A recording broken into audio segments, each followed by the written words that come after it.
The crypto bull run and the asset bull run on the back end of this year is going to be absolutely massive. The golden era is here, but I'm going to show you why.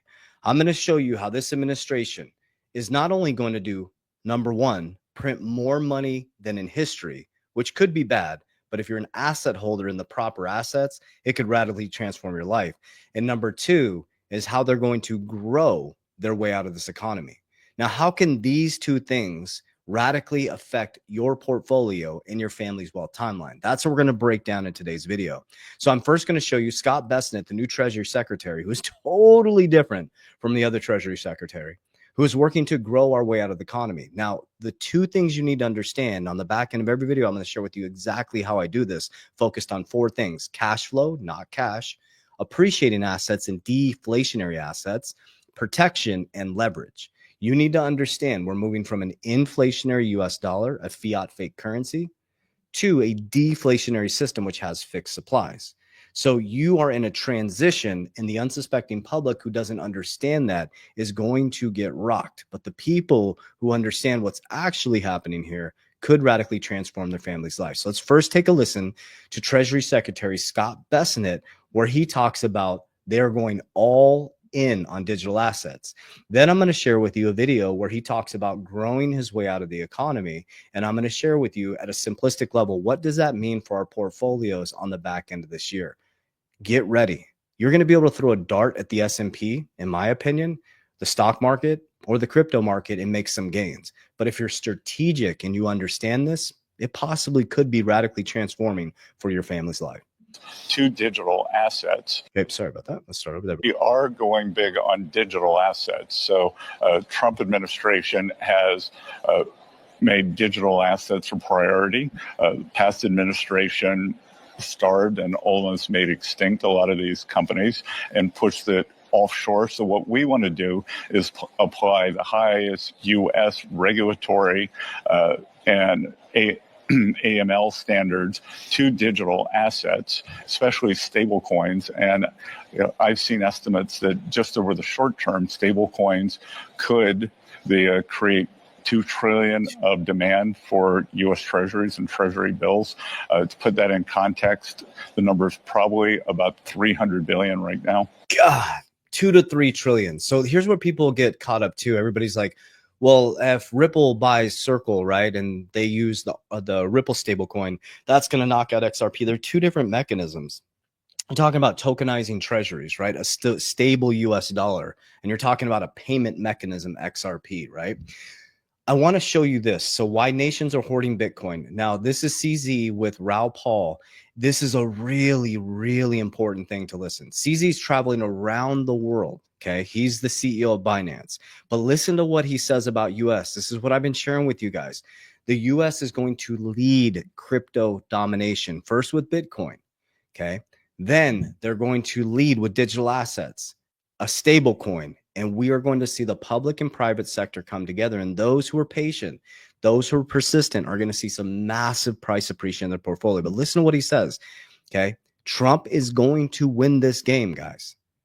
You are going to see crypto go. Bitcoin is going to skyrocket. XRP is going to skyrocket. Solana, all these real world assets. Stay out of the meme coin game, guys. It's like the casino. Get with our real world assets, RWA. Okay, listen to what he says. This is really important. Get a pen and paper out. Based on public information, U.S. seems to be using the holding, at least no longer selling the Bitcoin. You know, some of the OGs like us actually kind of hope that governments will sell their Bitcoin so that other guys can buy them. Hey, listen, this is so important. I want to preface what he's saying. U.S. is holding Bitcoin. Okay, remember, the top 5 holders are Satoshi, BlackRock, Grayscale, Strategy B. BlackRock is the top 3 to hold. They're in Strategy B, America, and number 6 is China. Okay, 80% of the supply has not moved. Why are they holding Bitcoin? Why am I never selling Bitcoin? Because it's going to continue to appreciate dramatically because it has a fixed supply and only 5% is left. They're going to rebalance the balance sheet by having a deflationary asset. I believe they're going to revalue gold. They're going to take that profit and push some of it into Bitcoin, and they're going to grow their way out of the economy as they print the living shit out of the US dollar. Check this out. Cheaply. But, you know, with this U.S. administration, they're very business savvy. So they understand what's valuable. So now they figure that out. With the U.S., with one of the world's largest economy holding Bitcoin now, or making a crypto reserve, other countries are forced to do it because the later you do it, the more expensive your crypto will be. So so I think we are talking with many countries on advising them how to set up a strategic reserve, and also like even very simple stuff, very basic fundamental stuff like what wallet solutions to use. Do you use a professional custody solution, or do you use your own cold wallets? Do you have enough expertise to build that kind of infrastructure, etc. So for most countries, most countries starting amount are not as big as US, right? US have like 200,000 Bitcoins or something.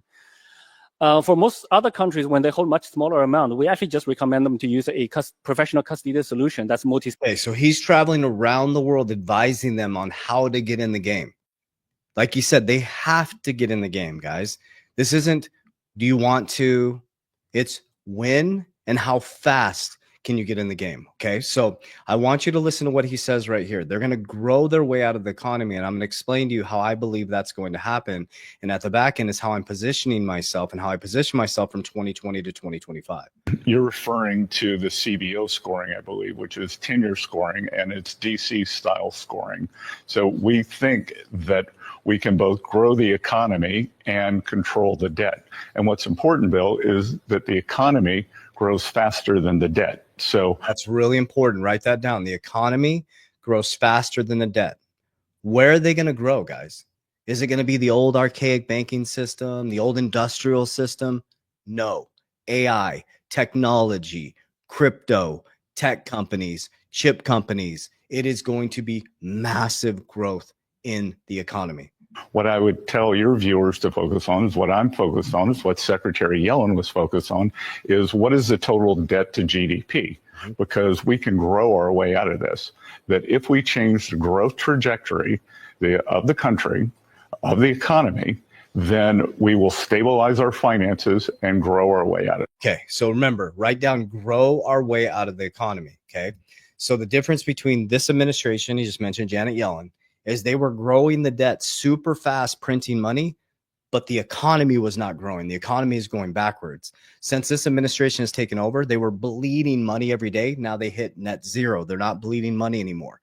Trump, with his 4-year tour overseas, already guaranteed $4 trillion coming into the economy and $10 trillion by August, as he put all these trade deals on all these other countries. So what you're going to see is the golden era as we head into August. Okay, around the world, M2 money supply is increasing. Okay, what does that mean? Okay, most of the systems, plus the US dollar, excuse me, are inflationary. They're fiat, they're fake currencies. Okay, so they're going to print the shit out of the fake currency. Okay, they're going to grow the economy faster than the debt. They're going to put Bitcoin on the balance sheet. They're going to revalue gold. They're going to rebalance the balance sheet in a deflationary asset, and we're going to flip to an asset-backed currency in a digital currency type of way. I promise you this is going to happen.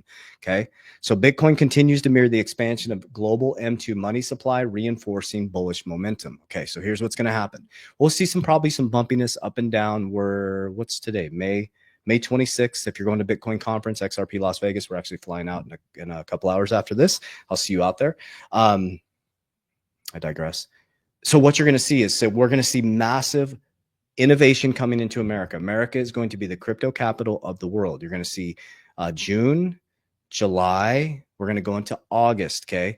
August, the trade deal ends, the 90-day delay for China ends August 10th. Okay. Around June, we have the next Fed meeting. If they lower interest rates and they turn this, well, they already quietly turned the printing machine on because nobody showed up to buy bonds. And so they're printing to buy their own debt. Okay. That's not good for you if you hold the US dollar. It's horrible if you hold the US dollar. Okay. The economy is going to look good, but what's going to happen is they're going to lower taxes, the big, beautiful tax bill. Okay. The big, beautiful bill is going to put a bunch of money back in the Americans' pockets. But the problem is they're not providing financial literacy. So what are Americans going to do? They're going to buy bigger houses, bigger cars, nicer iPhones. They're going to pump money right back into the economy. That's what Americans do. Okay. What we should be doing is we should be creating cash flow with a inflationary US dollar that's going to become unbelievably less valuable when they print money and lower interest rates. And we need to transmute it into things that are deflationary, just like Trump is doing. Bitcoin capital of the world. Okay. XRP is going to be part of this probably new bag of currencies, right? You got Ripple, the company, changing the system. You have XRP, a bridge currency. You have things like XLM, Solana, HBAR, all RWA, real world assets. Okay. So what I do, here's my exact thing. I'm holding Bitcoin like a bank. I buy it every single day. So here's my daily. Every single day, I dollar cost average into Bitcoin and XRP. That's what I do personally. Okay. That's what I do. Every single week, when I get paid by my companies, I created cash flow with the last bull run. I bought cash generating assets. I didn't buy Lambos, houses, and cars and watches. I bought cash flow. With the cash flow, okay, dollar cost averaging every day, every week, I put money into dividend ETF strategies that pay me awesome returns because of the cryptocurrency industry. I'm bringing in cash flow from there. I'm bringing in cash flow from my businesses. I take that cash flow and I do four things. I create more cash flow. I buy deflationary assets that have a fixed supply. They're going to grow as they destroy this economy. I protect monthly. I put money into my cash value life insurance premiums, and then I leverage. Okay. So I have my bank on the insurance side, my cash value life insurance bank. Okay. Bank on yourself. I have my deflationary assets. My two biggest holdings are Bitcoin, XRP. I have many other cryptocurrencies. Okay. Then I use Bitcoin in my insurance as a bank. Then I use leverage to buy only to buy cash generating assets. Okay. What I'm doing is I'm moving out of an inflationary system, a fiat system, where I'm paid in your debt and you're paid in my debt, and they can lend out 100% of my money. I do what the banks do. Okay. We cut out the middleman. Banks, when I store my money in the bank, they lend it out interest income, fee income, and capital markets income. So I just take my money and I get things that give me capital markets income. I get things that create cash flow, and I put money into my life insurance, which is my own bank, and I can lend for myself. I don't have to go to a bank. So we just cut out the middleman and we create our own bank. And that's why the system was freaking out. But the difference is this administration doesn't care if you're wealthy. They're not worried about you being wealthy because they're competitive and they want you to win. Very, very different from politicians running the country to business people running the country. I'm a business owner. I want competition. I embrace competition. It is healthy. It's freaking wonderful to have competition because it creates growth and it creates healthy economies. Okay. Super, super important to understand. Okay. So that's what I do when I do it. Here's how to do it. So people are like, well, how do we do it? So I have resources for you. Okay. The number one resource here is I have a live workshop where I break down. If you click right here, if you go into my social media platform, okay. So you'll click the number 1, 2, 3, 4. Is that number 5? Number 5 down. Okay. You'll see that right there. Okay. That is to do a live workshop. And then people ask me all the time around cash value life insurance. I have my own insurance firm where we teach people the infinity banking concept. That'll be number 6. You'll see the link that says insurance needs assessment. Okay. That's a free needs assessment. Okay. My team does not get paid by the client. The live webinar series I take you through, it's a step-by-step process where I show you my whole ecosystem. I peel back the curtain. If you want completely free support, if you go to my YouTube channel here, you can see the education section. We're trying to get as much education in there as possible, showing you exactly the how and the why and the what. But I think we got you. So if you're in XRP Las Vegas, come say hi. I'll be at one of our companies. So we have Merlin, the smartest way to track your crypto. I'll be at the booth at the Bitcoin conference starting tomorrow, Tuesday, Wednesday, Thursday. We'll be transitioning over to the MGM for the XRP Las Vegas. We'll be at XRP Las Vegas. We'll have our booth at our company on Friday and Saturday. So if you see me out there, come say hi. I'm going to give you a big old hug and say thank you. I appreciate you and I love you. As we always say, Warriors, rah, let's get your shit together. Let's go.